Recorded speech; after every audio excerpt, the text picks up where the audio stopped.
Uncle जी नमस्कार। नमस्कार, स्वागत है आपका। आप दोबारा हमारे फार्म पे आए, बहुत बढ़िया, मोस्ट वेलकम। बहुत बढ़िया। अंकल जी अपना सबसे पहले परिचय आप दीजिए। कहाँ पे है आपका फार्म और आपका क्या परिचय हुआ? मैं रिटायर्ड है हाई स्कूल हेडमास्टर हूँ हरियाणा गवर्नमेंट का। पिछले 1 साल पहले रिटायर हुआ था और मेरा गांव बालियर खुर्द है, तहसील रेवाड़ी, ज़िला रेवाड़ी, हरियाणा, स्टेट हरियाणा। जी आइए सर। एक्चुअली मेरे पास पढ़ने वाले बच्चे होते हैं तो बाकी दिन वो डिस्टर्ब होते हैं। उनकी पढ़ाई जो गवर्नमेंट जॉब के लिए तैयारी करते हैं वो बच्चे आते हैं, गरीब बच्चे मेरे अड़ोस पड़ोस के। मैं कोई पैसा लेता नहीं हूँ तो उनको तैयारी कराता हूँ, तो वो बच्चे डिस्टर्ब होते हैं। संडे को उनकी छुट्टी रखता हूँ, इसलिए सभी वेलकम है संडे को। ये ढाक का पेड़ है। ये हमने बचपन में ना कहावत सुनी थी, ढाक के 3 पात। जी। तो ये ढाक का पेड़ है, तो मैंने देखा नहीं था तो इसको लाया और लगाया। ये अंजीर हैं सर, ये अंजीर भी आपने यहाँ लगाई हुई है? हाँ, ये लव बर्ड हैं। ये कबूतर हैं जिनके पैरों पे पंख है। इस तरह से ये सर, ये सारे शौकियाँ हैं? हाँ, शौकिया हैं। ये रबड़ प्लांट है, ये पिलखन है, ये बतख है। जी, बत्तख यहाँ पे रखी हुई है। हाँ जी। तो इनका क्या काम है सर? ये सब शौकियाँ हैं। ये बड़े खरगोश हैं। अच्छा, ये खरगोश हैं? हाँ जी। ये सर क्या है, कान पे मैं देख रहा हूँ? ये तो इनका है कि भाई मेल और फीमेल के लिए हम टैग लगा देते हैं, ये खुद ही आपने पहचान लगाए के लिए। हैं? हाँ जी। इसका साइज भी काफ़ी बड़ा लग रहा है हाँ, मेरे को। काफ़ी बड़े हैं ये साइज। ये बटेर हैं, क्वेल जिनको कहते हैं, बटेर। इसमें वाइट पिजन हैं, कबूतर हैं, कबूतर। जी। ये वाइट छोटे खरगोश हैं जो घरों में पाले जाते हैं। छोटा वाला हो गया। छोटे वाला। और सर ये डॉग है रोटवेलर का, और वो उधर जो लेट रही है वो फीमेल है। तो इनका क्या जर्मन काम है शेफर्ड सर? की। हाँ जी। इनका क्या काम है सर? ये गार्ड डॉग हैं। एक्चुअली रात को इनको खुला छोड़ देते हैं तो कोई डर नहीं रहता, बाहर का कोई आदमी अंदर घुसता नहीं है। ये टॉर्टवाइज है। ये कछुआ है। ये सर, ये शौकिया क्यों सब है? शौकिया हैं। यहाँ बच्चे आते हैं देखने के लिए तो उनके लिए हैं, वो खुश होते हैं इनको देख के। ये सीताफल है। ये कल्पवृक्ष है, कल्पतरु भी कहते हैं, कल्पवृक्ष भी कहते हैं। ये सर्दी की वजह से झड़ गए थे, अब फुटाव आ रहा है। ये बहेड़ा है। ये टर्की दुम्बे हैं, प्योर नस्ल हैं इनकी। जी। ये बाहर के हैं सर? ये बाहर के, टर्की देश के। अच्छा, टर्की देश के हैं ये? हाँ जी। ओके। तो ब्रीड से काफ़ी महंगे बिकते होंगे ये? हाँ जी, काफ़ी महंगे हैं। तो ये भी सर कहाँ, इसका सेल कहाँ कर रहे हैं फिर आप? ये यहीं से बिक जाते हैं सब। और ये अभी सर, ये ऊन है इस पे या ये बाल? हाँ, ऊन है, ऊन। तो ये निकाली जाएगी? हाँ जी। और कितनी उम्र होगी सर इनकी? ये इस महीने के एंड तक 1 साल के हो जाएंगे। तो किस हिसाब से बिकते हैं सर ये एक पीस 1 लाख से ज़्यादा का बिकता है। एक पीस 1 लाख से ज़्यादा का? और बच्चे वगैरह कितना देती है? इसका एक ही बच्चा देते हैं, साल में 1 बार देते हैं, और 3 महीने का बच्चा 30,000 के करीब बिक जाता है। और मार्केट कहाँ है सर इसकी? यहीं से ले जाते हैं, फार्म से बिक जाता है? फार्म से बिक जाते हैं। और उधर क्या है सर? ये बर्बरी हैं। जी। ये बर्बरी बकरियां हैं। तो सर जैसे मैं देख रहा हूँ आपका बहुत ही बढ़िया ये शानदार सेटअप है। लकड़ियों के आपने ये बनाए हुए हैं तख्त। ये इसलिए बनाए हैं कि इनका जो बीच में गैप है, इसमें से इनकी वेस्ट नीचे चली जाती है, पेशाब नीचे चला जाता है। और एक्चुअली बकरी हो या भेड़ हो, वो बीमार होती है गिल्ले में, तो यहाँ गिल्ला नहीं रहता क्योंकि पेशाब है वो नीचे चला गया, सूख जाती है लकड़ियाँ, तो इसलिए ये ऊपर बनाया हुआ है। मेरे यहाँ कोई बीमार नहीं होता पशु।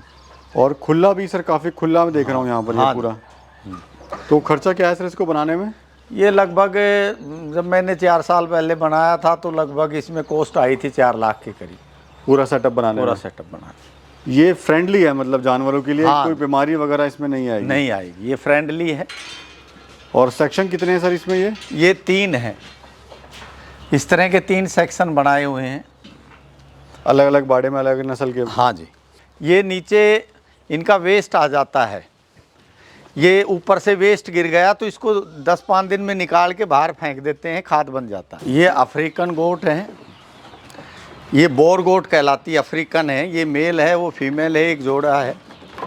ये तो सर काफ़ी खासियत क्या है सर इसकी? काफ़ी भारा हो जाता है इसका बकरा, 1 क्विंटल से ज़्यादा का हो जाता है। जी।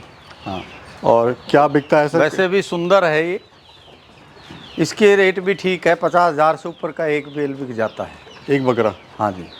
तो ये ईद वगैरह पे बिकता है सर या नहीं, वैसे भी ले जाते हैं, मेरे यहाँ पालने वाले ले जाते हैं।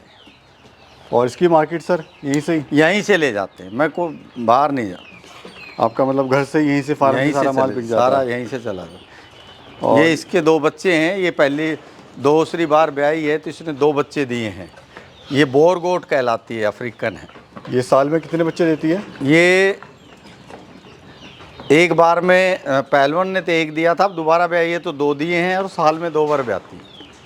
और खाने वगैरह में सर क्या दे रहे हैं? खाने में इनको ये ग्वार का भूसा है, और तूड़ा भी दे सकते हैं, हम सियानी भेज सकते हैं, जैसे गाय को या भैंस को डालते हैं उसी तरह।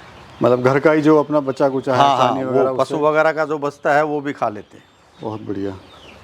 ये बकरी के नीचे हमने ये मुर्गे रखे हुए हैं, ये बच्चे हैं, ये देखिए आप, नीचे ये वेस्ट पड़ता रहता है बकरियों का, और ये इसी में से खाते रहते हैं ये। बहुत बढ़िया। फिर जब इनका जो वेस्ट होता है उसको पीछे उठा के डाल देते हैं और इसको भे देते हैं, तो इसका खाद बन जाता है। ये आपके खेतों में खेती बाड़ी में यही इस्तेमाल होता है, कोई केमिकल इस्तेमाल नहीं करता। जी। डीएपी यूरिया अपने खेतों में कभी नहीं डालता। हाँ जी, ये मशरूम प्लांट है। आई, ये 2 कमरे बने हुए हैं मशरूम के। ये मशरूम कई तरह की होती हैं, ये ऑयस्टर मशरूम है, इसमें विटामिन डी, B12, फाइबर बहुत ज़्यादा होता है। और जब इसको सन ड्राई किया जाता है, सूर्य की धूप में सुखाया जाता है, तो इसमें विटामिन डी 100 गुना मल्टीप्लाई हो जाता है।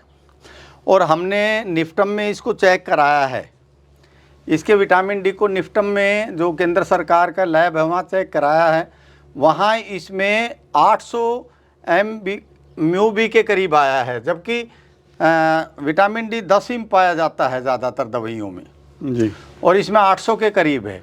तो ये बहुत अच्छी चीज़ है विटामिन डी के लिए, B12 के लिए, फाइबर के लिए। और विटामिन डी की कमी होने के कारण शरीर में कैल्शियम, फास्फोरस ये एब्जॉर्ब नहीं होता है।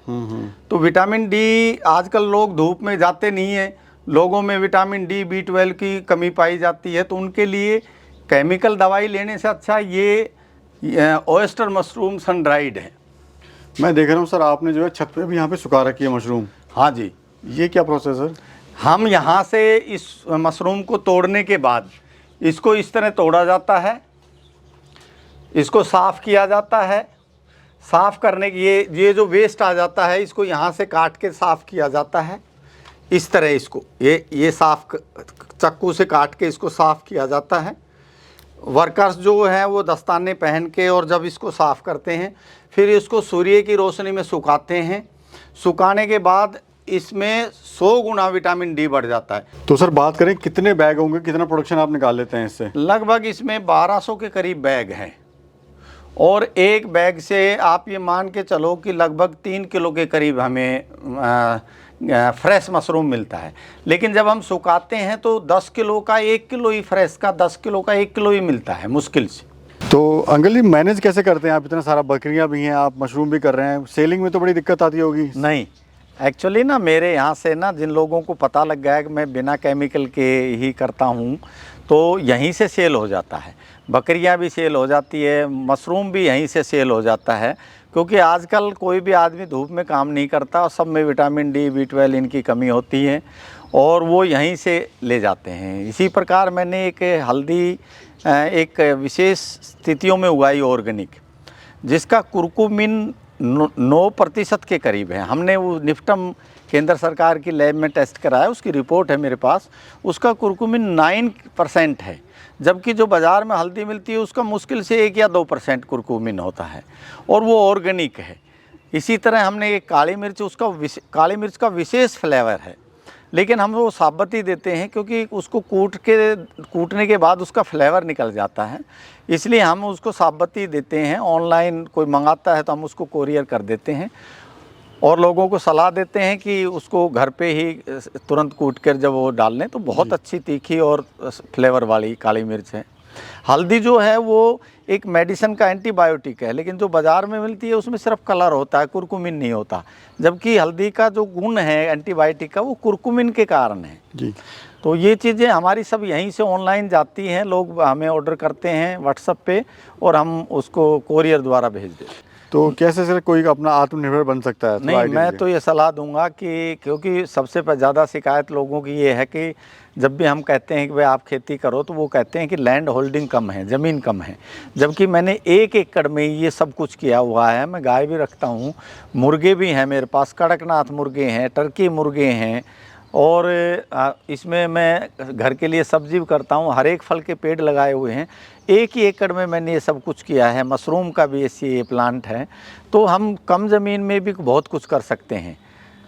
तो मैं तो लोगों को ये कहूँ, सलाह दूंगा कि 10-15 हज़ार की सर्विस करने की अपेक्षा अपना काम कीजिए। यहाँ 3-4 लोगों को रोज़गार देता हूँ मैं, वो अपना उनकी वजह से ही ये चल रहा है। मैं तो इतना अकेला ये काम नहीं कर सकता, तो मैं इसी फार्म से उनकी तनख्वाह भी निकालता हूँ, मेरा अपनी बचत भी आती है। धन्यवाद अंकल जी, धन्यवाद। वेलकम।